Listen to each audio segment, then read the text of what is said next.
ਸਤਿ ਸ਼੍ਰੀ ਅਕਾਲ ਜੀ, ਮੈਂ ਗੁਰਪ੍ਰੀਤ ਸਿੰਘ ਡਾਲਾ ਔਰ ਤੁਸੀਂ ਕੋਰੀਡੋਰ ਨਿਊਜ਼ ਦੇਖ ਰਹੇ ਹੋ। ਵਿਧਾਨ ਸਭਾ ਚੋਣਾਂ ਦਾ ਬਿਗਲ ਪੰਜਾਬ ਦੇ ਵਿੱਚ ਵੱਜ ਚੁੱਕਾ ਹੈ। ਵੱਖ-ਵੱਖ ਪਾਰਟੀਆਂ ਨੂੰ ਵੇਖਿਆ ਜਾਵੇ ਤਾਂ ਸਿਰਫ ਬੀਜੇਪੀ ਨੂੰ ਛੱਡ ਕੇ ਦੂਸਰੀਆਂ ਪਾਰਟੀਆਂ ਵੱਲੋਂ ਆਪਣੇ ਉਮੀਦਵਾਰਾਂ ਦਾ ਐਲਾਨ ਕਰ ਚੁੱਕੇ ਨੇ। ਸਾਡੇ ਨਾਲ ਮੌਜੂਦ ਨੇ ਦੀਨਾਨਗਰ ਤੋਂ ਕੈਬਨਿਟ ਮੰਤਰੀ ਰਹਿ ਚੁੱਕੇ ਅਰੁਣਾ ਚੌਧਰੀ। ਇਹਨਾਂ ਨੂੰ ਇੱਕ ਵਾਰੀ ਫੇਰ ਇਹਨਾਂ ਦੇ ਉੱਤੇ ਵਿਸ਼ਵਾਸ ਜਤਾਇਆ ਕਾਂਗਰਸ ਪਾਰਟੀ ਨੇ, ਜਿੱਥੇ ਕਾਂਗਰਸ ਪਾਰਟੀ ਦੇ ਵਿੱਚ ਬੜੀ ਜਦੋਜਹਿਦ ਚੱਲ ਰਹੀ ਹੈ। ਫਿਰ ਵੀ ਇਹਨਾਂ ਨੂੰ ਟਿਕਟ ਮਿਲਣਾ ਇੱਕ ਬਹੁਤ ਵੱਡੀ ਗੱਲ ਹੈ।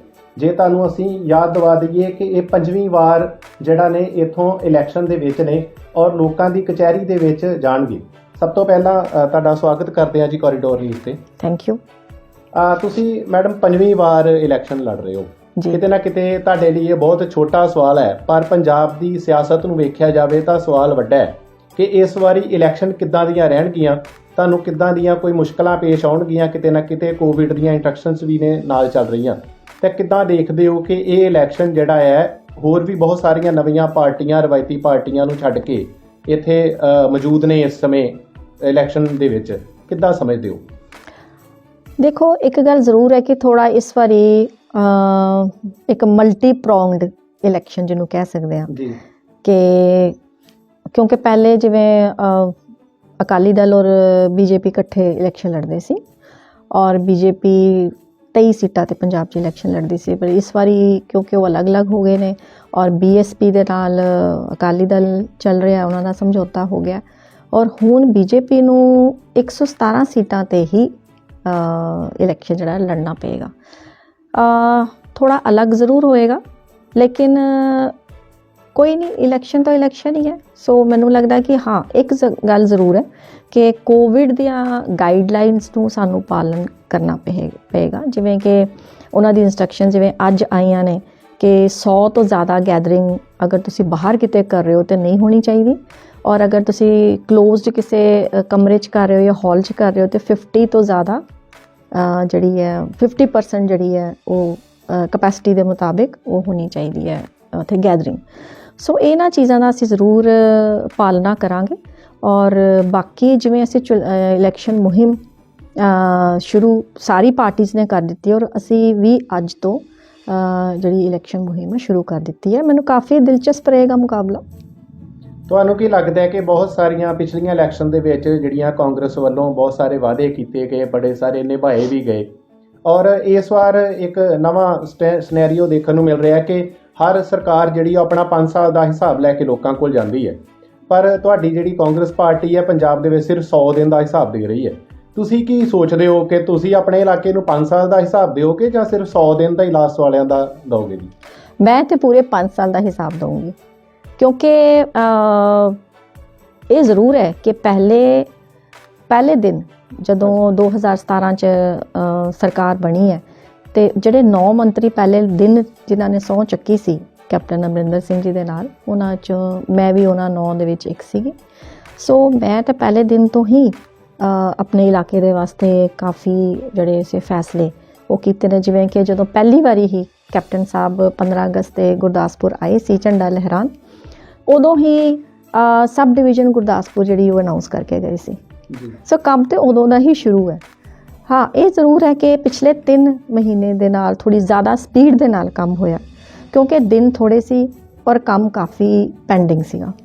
ਸੋ 111 ਦਿਨ ਟੋਟਲ ਮਿਲੇ ਨੇ ਸਾਡੇ ਮੁੱਖ ਮੰਤਰੀ ਸਰਦਾਰ ਚਰਨਜੀਤ ਸਿੰਘ ਚੰਨੀ ਜੀ ਨੂੰ, ਔਰ ਉਹਦੇ ਵਿੱਚੋਂ ਉਹਨਾਂ ਨੇ 100 ਫੈਸਲੇ ਕੀਤੇ ਨੇ ਔਰ 100 ਦੇ 100 ਲੋਕ ਹਿੱਤ ਦੇ ਫੈਸਲੇ ਸੀਗੇ ਔਰ 100 ਦੇ 100 ਦੇ ਨੋਟੀਫਿਕੇਸ਼ਨ ਬਕਾਇਦਾ ਜਾਰੀ ਹੋਏ ਔਰ ਇੰਪਲੀਮੈਂਟ ਵੀ ਹੋਏ। ਜਿਹੜਾ ਉਹਨਾਂ ਤੇ ਇਲਜ਼ਾਮ ਲਗਾਇਆ ਜਾਂਦਾ ਹੈ ਕਿ ਸਿਰਫ ਐਲਾਨ ਮੰਤਰੀ ਨੇ, ਤੁਹਾਡੇ ਕਹਿਣ ਅਨੁਸਾਰ ਉਹਨਾਂ ਦੇ ਨੋਟੀਫਿਕੇਸ਼ਨ ਜਾਰੀ ਹੋ ਚੁੱਕੇ ਨੇ, ਉਹ ਲੋਕਾਂ ਨੂੰ ਉਹ ਫਾਇਦੇ ਮਿਲਣੇ ਸ਼ੁਰੂ ਹੋ ਗਏ?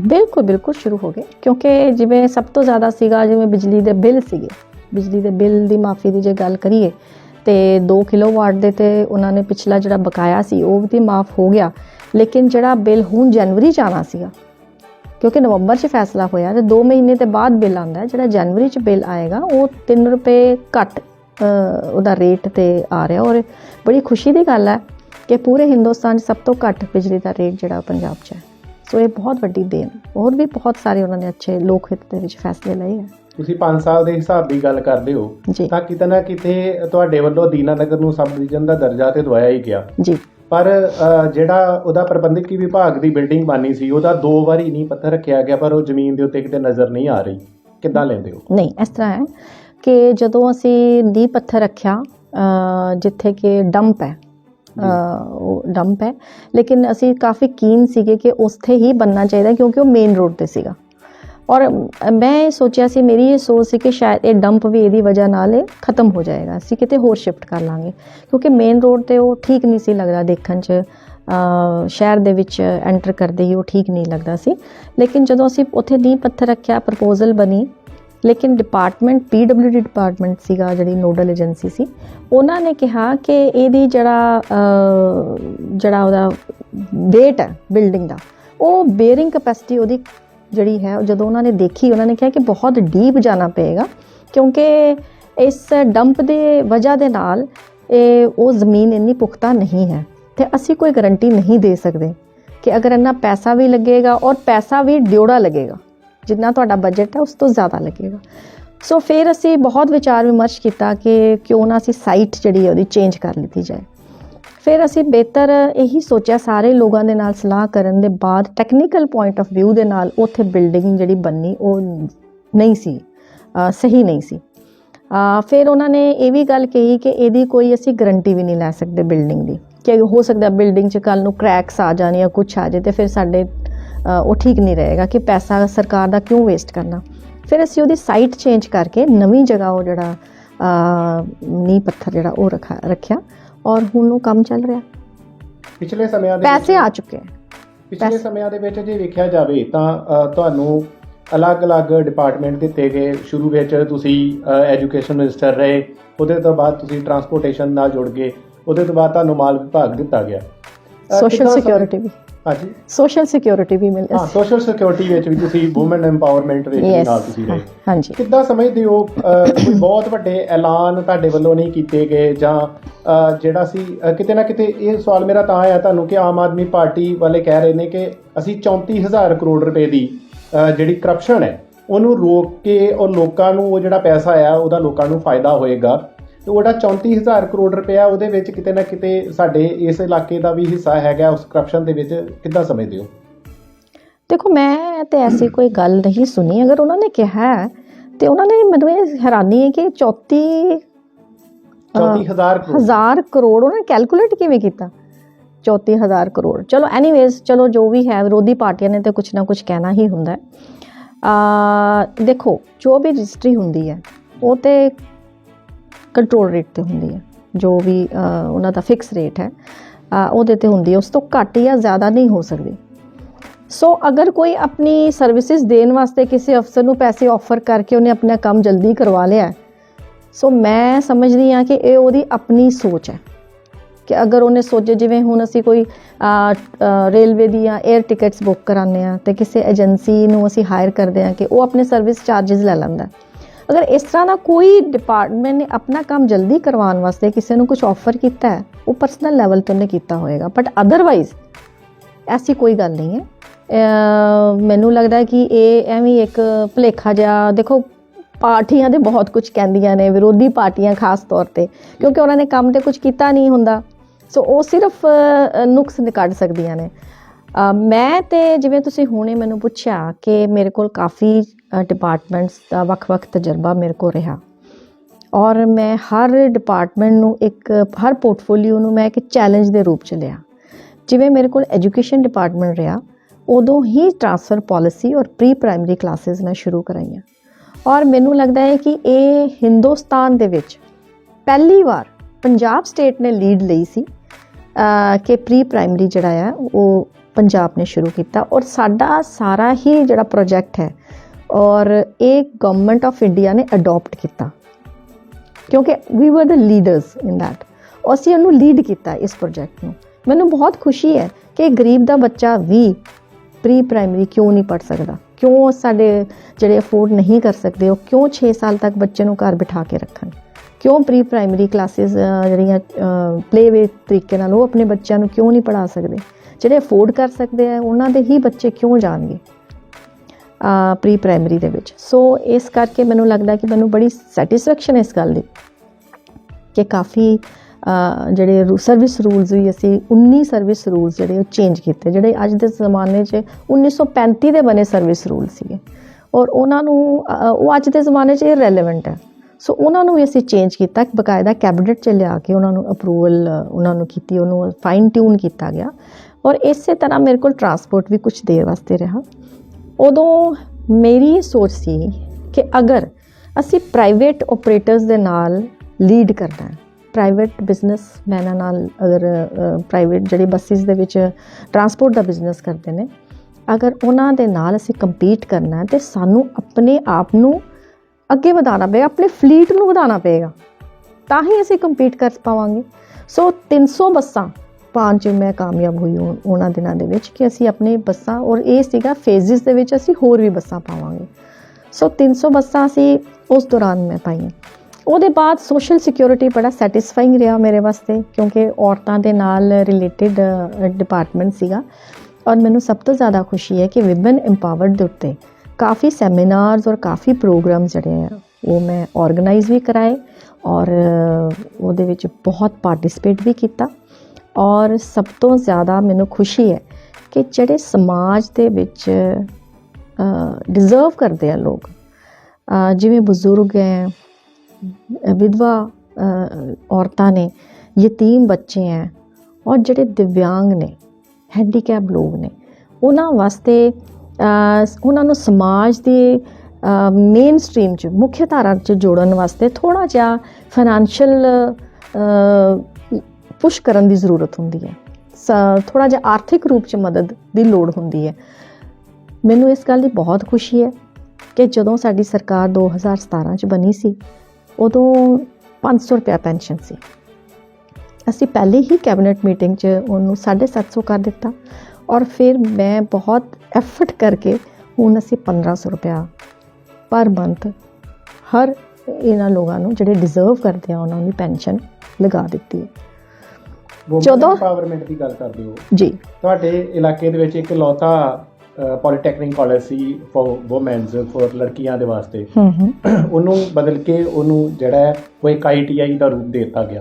ਪਿਛਲੇ ਦਿਨੀ ਮੀਡੀਆ ਦੇ ਸਾਹਮਣੇ ਵੀ ਬਹੁਤ ਸਾਰੀਆਂ ਇਦਾਂ ਦੀਆਂ ਖਬਰਾਂ ਆਈਆਂ ਕਿ ਬਹੁਤ ਜ਼ਿਆਦਾ ਦਿਨ ਵਾਸਤੇ ਤੁਹਾਡੇ ਘਰ ਦੇ ਬਾਹਰ ਜਿਹੜਾ ਹੈ ਉਹ ਆਂਗਣਵਾੜੀ ਵਰਕਰਾਂ ਵੱਲੋਂ ਧਰਨਾ ਵੀ ਲਗਾਇਆ ਗਿਆ। ਇਹ ਦੋ ਚੀਜ਼ਾਂ ਨੂੰ ਕਿੱਦਾਂ ਲੈਂਦੇ ਹੋ? ਦੇਖੋ, ਯੂਨੀਅਨਸ ਜਿਹੜੀਆਂ ਨੇ ਉਹਨਾਂ ਦਾ ਕੰਮ ਹੈ ਡਿਮਾਂਡਸ ਕਰਨਾ। ਇਹ ਨਹੀਂ ਹੈ ਕਿ ਅਗਰ ਤੁਸੀਂ ਯੂਨੀਅਨਸ ਦੀਆਂ 10 ਚੋਂ 10 ਡਿਮਾਂਡਸ ਵੀ ਮੰਨ ਲੋਗੇ ਤਾਂ ਯੂਨੀਅਨ ਖਤਮ ਤੇ ਨਹੀਂ ਹੋ ਜਾਏਗੀ ਨਾ। ਉਹਨਾਂ ਨੇ ਜੋ ਮੰਗਿਆ ਅਸੀਂ ਉਹਨਾਂ ਨੂੰ ਦੇ ਦਿੱਤਾ, ਕਿਉਂਕਿ ਉਹਨਾਂ ਦਾ ਮੰਗ ਵੀ ਜਾਇਜ਼ ਸੀਗੀ, ਕਿਉਂਕਿ 60% ਆਂਗਨਵਾੜੀ ਵਰਕਰਸ ਦੀ ਸੈਲਰੀ ਜਿਹੜੀ ਹੈ ਉਹ ਗਵਰਨਮੈਂਟ ਆਫ ਇੰਡੀਆ ਦਿੰਦੀ ਹੈ ਔਰ ਸਟੇਟ ਸ਼ੇਅਰ 40% ਹੁੰਦਾ ਹੈ। ਜਦੋਂ ਗਵਰਨਮੈਂਟ ਆਫ ਇੰਡੀਆ ਨੇ ਉਹਨਾਂ ਦੀ ਜਿਹੜੀ ਸੈਲਰੀ ਵਧਾ ਦਿੱਤੀ, ਲੇਕਿਨ ਸਟੇਟ ਗਵਰਨਮੈਂਟ ਨੇ ਨਹੀਂ ਦਿੱਤਾ ਸੀ, ਉਹਦਾ ਸ਼ੇਅਰ ਨਹੀਂ ਸੀ ਵਧਾਇਆ। ਸੋ ਇਸ ਕਰਕੇ ਉਹ ਕਰ ਰਹੀਆਂ ਸੀ, ਇੱਥੇ ਪ੍ਰੋਟੈਸਟ ਕਰ ਰਹੀਆਂ ਸੀ ਔਰ ਮੈਂ ਪੂਰਾ ਐਕਟਿਵਲੀ ਪਾਰਟਿਸਿਪੇਟ ਕਰਕੇ ਬਾਅਦ 'ਚੋਂ ਥੈਂਕਸ ਕਰਕੇ ਵੀ ਗਈ ਹਾਂ, ਮੈਨੂੰ ਸਰੂਪਾ ਦੇ ਕੇ ਵੀ ਗਈ ਹਾਂ ਕਿ ਅਸੀਂ ਉਹ ਸਟੇਟ ਸ਼ੇਅਰ ਜਿਹੜਾ ਉਹ ਰਿਲੀਜ਼ ਕਰ ਦਿੱਤਾ। ਉਹਨਾਂ 40% ਅਸੀਂ ਸਟੇਟ ਨੇ ਅਲਾਓ ਕਰ ਦਿੱਤਾ। ਬਾਕੀ ਰਹੀ ਪੋਲੀਟੈਕਨਿਕ ਦੀ ਗੱਲ ਤੁਸੀਂ ਕੀਤੀ ਹੈ। ਪੋਲੀਟੈਕਨਿਕ ਜੇ ਤੁਹਾਨੂੰ ਯਾਦ ਹੋਏ 2002 ਤੋਂ 7 ਤੱਕ ਦੀ ਸਰਕਾਰ ਸੀ ਔਰ ਇਹ ਬਿਲਕੁਲ ਟੁੱਟਿਆ ਖੰਡਰ ਬਣ ਚੁੱਕਿਆ ਸੀ ਔਰ ਉਹਦੀ ਕੁਛ ਜਿਹੜਾ ਠੇਕੇਦਾਰ ਸੀ ਉਹਦੇ ਨਾਲ ਕੁਛ ਸਰਕਾਰ ਦੀ ਕੁਛ ਮਿਸਅੰਡਰਸਟੈਂਡਿੰਗ ਸੀ, ਜਦ ਕਿ ਪੈਸਾ ਪਿਆ ਸੀ ਉੱਥੇ। ਔਰ ਇਹ ਕਾਲਜ ਮੈਂ ਉਦੋਂ ਰਜਿੰਦਰ ਕੌਰ ਭੱਠਲ ਜੀ ਦੀ ਮੰਤਰੀ ਸੀਗੇ ਹਾਇਰ ਐਜੂਕੇਸ਼ਨ ਦੇ, ਉਹਨਾਂ ਕੋਲੋਂ ਮੈਂ ਇਹ ਸ਼ੁਰੂ ਕਰਵਾਇਆ ਸੀ ਪੋਲੀਟੈਕਨਿਕ। ਮੈਂ ਕਿਹਾ ਕਿ ਮੇਰੇ ਇਲਾਕੇ ਦੇ ਵਿੱਚ ਇੰਨੀ ਬਿਲਡਿੰਗ ਪਈ ਹੈ, ਠੇਕੇਦਾਰ ਨਾਲ ਕਰਕੇ ਕੰਮ ਉਹਨਾਂ ਨੇ ਫਿਰ ਰੈਨੋਵੇਟ ਕਰਕੇ ਉੱਥੇ ਕਲਾਸਿਸ ਸ਼ੁਰੂ ਕੀਤੀਆਂ। ਲੇਕਿਨ ਅਨਫੋਰਚੂਨੇਟਲੀ ਇੱਕ ਵਿਰੋਧੀ ਪਾਰਟੀ ਨੇ ਇੱਕ ਮੁੱਦਾ ਜਿਹਾ ਬਣਾ ਦਿੱਤਾ ਕਿ ਇਹ ਜੇ ਕਾਲਜ ਬੰਦ ਹੋ ਰਿਹਾ ਆ। ਉਹਦਾ ਕਾਰਨ ਇਹ ਸੀਗਾ, ਸੱਚਾਈ ਤਾਂ ਇਹ ਹੈ ਕਿ ਸਿਰਫ 4 ਸਟੂਡੈਂਟਸ ਰਹਿ ਗਏ ਸੀ ਔਰ 22 ਸਟਾਫ ਮੈਂਬਰ ਸੀਗੇ। ਸੋ ਉਹਦਾ ਕੋਈ ਐਸਾ ਕੁਛ ਵਾਇਬਲ ਪ੍ਰੋਜੈਕਟ ਨਹੀਂ ਰਿਹਾ, ਕਿਉਂਕਿ ਤੁਹਾਨੂੰ ਵੀ ਪਤਾ ਹੈ ਕਿ ਲੋਕ ਜਿਹੜੇ ਅੱਜ ਕੱਲ੍ਹ ਬੱਚਿਆਂ ਦਾ ਟ੍ਰੈਂਡ ਹੈ ITI ਵੱਲ ਜ਼ਿਆਦਾ। ਤਾਂ ਮੈਂ ਸੋਚਿਆ ਇੰਨਾ ਜ਼ਿਆਦਾ ਇਨਫਰਾਸਟਰਕਚਰ ਜਿਹੜਾ ਆ ਉਹ ਅਸੀਂ ਕ੍ਰੀਏਟ ਕਰਨ ਦਾ ਕੋਈ ਫਾਇਦਾ ਨਹੀਂ ਹੈ, ਜਦ ਕਿ ਬੱਚਿਆਂ ਨੂੰ ਤੇ ਚਾਹੀਦਾ ਹੈ ਕਿ ਐਸਾ ਕੋਈ ਕੰਸਰਨਡ ਡਿਪਲੋਮਾ ਜਾਂ ਐਸਾ ਕੁਛ ਸਕਿੱਲ ਡਿਵੈਲਪਮੈਂਟ ਦੇ ਵੱਲ ਐਸੀ ਉਹਨਾਂ ਦੇ ਹੋ ਜਿਹਦੇ 'ਚ ਉਹਨੂੰ ਇੰਟਰਸਟ ਹੋਵੇ, ਉਹ ਡਿਪਲੋਮਾ ਲੈ ਕੇ ਆਪਣੀ ਪ੍ਰਾਈਵੇਟ ਕੰਪਨੀ ਹੀ ਉਹਨੂੰ ਹਾਇਰ ਕਰ ਲੇ ਤਾਂ ਕਿ ਉਹ ਆਪਣੇ ਪੈਸੇ ਕਮਾ ਸਕੇ, ਸੋ ਆਪਣੇ ਪੈਰਾਂ 'ਤੇ ਖੜਾ ਹੋ ਸਕੇ। ਸੋ ਇਸ ਕਰਕੇ ਅਸੀਂ ਉਹਨੂੰ ITI 'ਚ ਕਨਵਰਟ ਕਰ ਦਿੱਤਾ, ਇਸ ਕਰਕੇ ਕਿ ਬੱਚੇ ਨਹੀਂ ਸੀ ਉੱਥੇ, ਐਸਾ ਕੁਝ ਨਹੀਂ ਹੈ। ਅਗਰ ਦੂਸਰੇ ਪਾਸੇ ਬੇਅੰਤ ਕਾਲਜ ਨੂੰ ਯੂਨੀਵਰਸਿਟੀ ਵੀ ਤਾਂ ਮੈਂ ਹੀ ਉੱਥੇ ਸਾਰਾ ਤੋਂ ਜ਼ਿਆਦਾ ਰੋਲ ਮੈਂ ਹੀ ਪਲੇ ਕਰਕੇ ਇੱਥੇ ਬਣਾਇਆ ਕਿ ਜੇ ਸਾਡੇ ਸਰਹੱਦੀ ਇਲਾਕੇ ਦੇ ਵਿੱਚ ਜੇ ਇੰਨਾ ਜ਼ਿਆਦਾ ਇਨਫਰਾਸਟ੍ਰਕਚਰ ਹੈ ਤੇ ਉਸ ਨੂੰ ਕਿਉਂ ਨਾ ਯੂਨੀਵਰਸਿਟੀ ਬਣਾਤਾ ਜਾਏ ਤਾਂ ਕਿ ਹੋਰ ਉਹਦਾ ਇੱਕ ਵੱਡਾ ਇੱਕ ਕੈਨਵਸ ਹੋ ਜਾਏਗਾ, ਜ਼ਿਆਦਾ ਕੋਰਸਿਸ ਇੱਥੇ ਆ ਜਾਣਗੇ, ਜ਼ਿਆਦਾ ਬੱਚਿਆਂ ਨੂੰ ਅਟਰੈਕਸ਼ਨ ਹੋ ਜਾਏਗੀ ਕਿ ਅਸੀਂ ਯੂਨੀਵਰਸਿਟੀ ਤੋਂ ਪੜ੍ਹ ਕੇ ਆਏ ਹਾਂ। ਔਰ 3 ਸਾਲ ਵਾਸਤੇ 15 ਕਰੋੜ ਰੁਪਇਆ ਇਹਨਾਂ ਯੂਨੀਵਰਸਿਟੀਜ਼ ਨੂੰ 3 ਸਾਲ ਵਾਸਤੇ ਯਾਨੀ ਕਿ 45 ਕਰੋੜ ਰੁਪਇਆ ਮਿਲੇਗਾ ਤਾਂ ਕਿ ਆਪਣੇ ਪੈਰਾਂ 'ਤੇ ਖੜੇ ਹੋ ਸਕਣ। ਲੰਬੇ ਸਮੇਂ ਦੀ ਮੰਗ ਸੀ ਤੁਹਾਡੇ ਇੱਥੇ ਓਵਰਬ੍ਰਿਜ ਜਿਹੜਾ ਹੈ ਉਹ ਬਣ ਰਿਹਾ ਹੈ ਜੀ, ਬਹੁਤ ਲੰਬੇ ਸਮੇਂ ਦੀ ਮੰਗ ਸੀ ਕਿ ਤੁਹਾਡੇ ਇੱਥੇ ਸੀਵਰ ਦੀ ਸੀ, ਔਰ ਉਹ ਸੀਵਰੇਜ ਵੀ ਲਗਭਗ ਜਿਹੜਾ ਤੁਹਾਡੇ ਕਹਿਣ ਦੇ ਅਨੁਸਾਰ ਪਹਿਲਾਂ ਵੀ ਤੁਹਾਡੇ ਨਾਲ ਇੰਟਰਵਿਊਜ਼ ਹੋਈਆਂ ਔਰ ਤੁਸੀਂ ਕਿਹਾ ਕਿ ਉਹਦੇ ਕੰਮ ਚੱਲ ਰਹੇ ਨੇ, ਬੜੀ ਜਲਦੀ ਪੂਰੇ ਹੋ ਜਾਣਗੇ ਜੀ।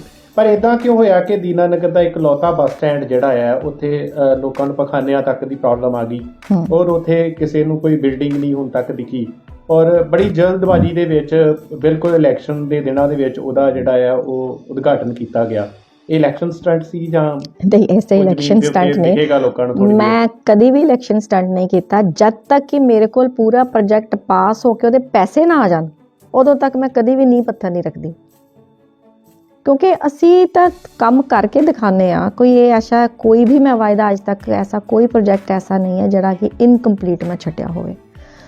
ਸੋ ਜਿਹੜੀਆਂ ਮੈਂ ਵਾਅਦੇ ਨਹੀਂ ਵੀ ਕੀਤੇ ਸੀ ਮੈਂ ਉਹ ਵੀ ਪੂਰੇ ਕਰ ਦਿੱਤੇ।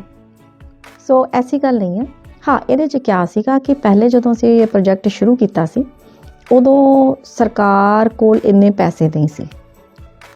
ਸੋ ਹੁਣ ਹੌਲੀ ਹੌਲੀ ਫਿਰ ਜਦੋਂ ਇਹ ਕੰਮ ਚੱਲਦਾ ਰਿਹਾ ਤੇ ਹੁਣ ਸਰਕਾਰ ਨੇ ਲੋਨ ਲੈ ਕੇ PIDB ਚੋਂ ਪੰਜਾਬ ਇਨਫਰਾਸਟ੍ਰਕਚਰ ਡਿਵੈਲਪਮੈਂਟ ਬੋਰਡ ਦੇ ਨਾਲ ਮਿਲ ਕੇ ਹੁਣ ਲੋਨ ਲੈ ਕੇ ਮੇਰੇ ਦੀਨਾਨਗਰ ਹੀ ਨਹੀਂ ਕੁਝ ਹੋਰ ਵੀ ਪੰਜਾਬ ਦੇ ਵਿੱਚ ਬੱਸ ਸਟੈਂਡਸ ਜਿਨ੍ਹਾਂ ਨੇ ਉਹਨਾਂ ਨੇ ਕੋਈ ਕਮਿਟਮੈਂਟ ਕੀਤੀਆਂ ਹੋਈਆਂ ਸੀ ਟਾਈਮ ਟੂ ਟਾਈਮ, ਉਹ ਸਾਰਿਆਂ ਨੂੰ ਪੈਸੇ ਦਿੱਤੇ ਨੇ। ਇਸ ਕਰਕੇ ਕਿਉਂਕਿ ਪ੍ਰੋਜੈਕਟ ਹੁਣ ਪੈਸੇ ਆ ਗਏ ਨੇ,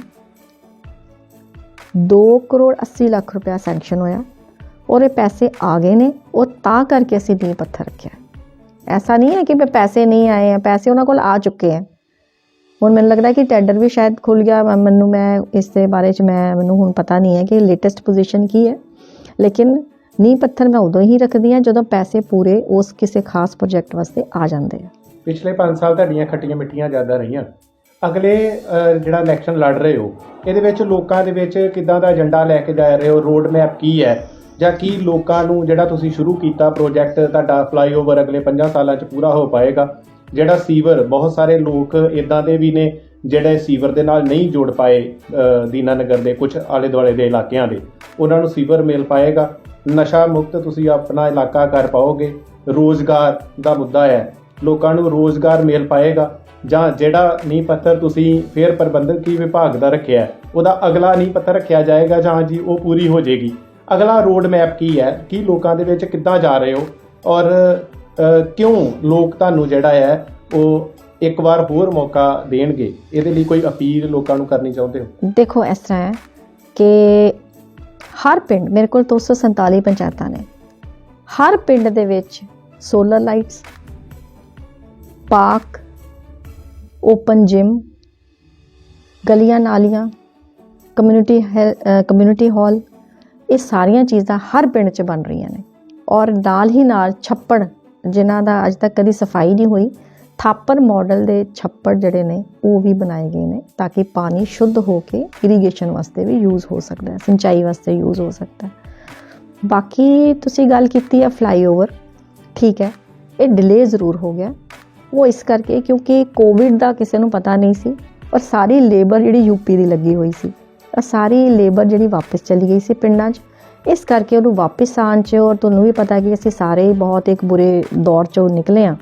ਸੋ ਇਸ ਕਰਕੇ ਇਹ ਪ੍ਰੋਜੈਕਟ ਲੇਟ ਹੋ ਗਿਆ, ਲੇਕਿਨ ਇੰਨੀ ਗੱਲ ਦਾ ਮੈਂ ਯਕੀਨ ਦਵਾਉਂਦੀ ਹਾਂ ਕਿ 6 ਮਹੀਨੇ ਦੇ ਵਿੱਚ ਇਹ ਜਿਹੜਾ ਪੁਲ ਹੈ, ਫਲਾਈਓਵਰ ਹੈ, ਇਹ ਰਨ ਥਰੂ ਹੋ ਜਾਏਗਾ। ਸੀਵਰੇਜ ਦੀ ਜਿੱਥੋਂ ਤੱਕ ਗੱਲ ਹੈ, ਆਊਟਰ ਸਾਰੀ ਕਾਲੋਨੀਜ਼ ਨੂੰ ਵਿੱਚ ਲਿਆ ਗਿਆ ਹੈ। ਸਿਰਫ ਉਹਨਾਂ ਨੂੰ ਜੋੜਨ ਦੀ 80% ਜਿਹੜਾ ਕੰਮ ਹੈ ਉਹ ਕੰਪਲੀਟ ਹੈ। ਸਿਰਫ ਮੇਰਾ ਹੀ ਜਿਹੜਾ ਵਾਰਡ ਹੈ ਉਹ ਅਸੀਂ ਇਲੈਕਸ਼ਨ ਦੀ ਵਜ੍ਹਾ ਨਾਲ ਜਾਣਬੁੱਝ ਕੇ ਡਿਲੇ ਕਰ ਦਿੱਤਾ ਕਿ ਇਲੈਕਸ਼ਨ ਦੇ ਵਿੱਚ ਲੋਕਾਂ ਨੂੰ ਆਉਣ ਜਾਣ ਦੀ ਦਿੱਕਤ ਹੋਏਗੀ, ਜਾਂ ਇਹ ਨਾ ਲੋਕ ਇਹ ਨਾ ਕਹਿਣ ਕਿ ਆਪਣੇ ਘਰ ਦਾ ਪਹਿਲੇ ਤੁਸੀਂ ਸੀਵਰੇਜ ਦਾ ਕੰਮ ਕਰਵਾ ਲਿਆ, ਬਾਕੀ ਸ਼ਹਿਰ ਤੇ ਸਾਰਾ ਰਹਿੰਦਾ।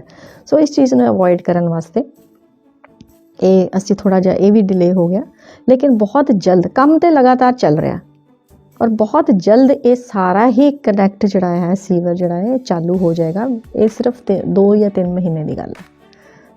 ਬਾਕੀ ਅਗਲੇ ਆਉਣ ਵਾਲੇ 5 ਸਾਲ ਦੇ ਵਿੱਚ, ਜਿਵੇਂ ਕਿ ਹੁਣ ਇਹਨਾਂ 5 ਸਾਲਾਂ ਦੇ ਵਿੱਚ ਮੈਂ ਕੰਮ ਕੀਤਾ ਕਿ ਸਾਰੇ ਪਿੰਡਾਂ ਦੇ ਨਾਲ ਨਾਲ ਸ਼ਹਿਰਾਂ ਦੇ ਵਿੱਚ ਸਬ ਡਿਵੀਜ਼ਨ ਬਣਾਈ ਗਈ ਹੈ, ਹਸਪੀਟਲ ਅਪਗ੍ਰੇਡ ਕੀਤਾ ਗਿਆ ਹੈ, ਸਬ ਤਹਿਸੀਲ ਦੁਰੰਗਲਾ ਨੂੰ ਬਣਾਇਆ ਗਿਆ, ਉਹਦੇ ਪੈਸੇ ਵੀ ਆ ਚੁੱਕੇ ਨੇ, ਉਹਦਾ ਆਫਿਸ ਦੇ ਵਾਸਤੇ ਵੀ ਪੈਸੇ ਆ ਚੁੱਕੇ ਨੇ, ਉੱਥੇ ਬਕਾਇਦਾ ਨਾਇਬ ਤਹਿਸੀਲਦਾਰ ਉੱਥੇ ਬੈਠਦਾ ਹੈ, ਇੱਥੇ SDM ਬੈਠਦੀ ਹੈ।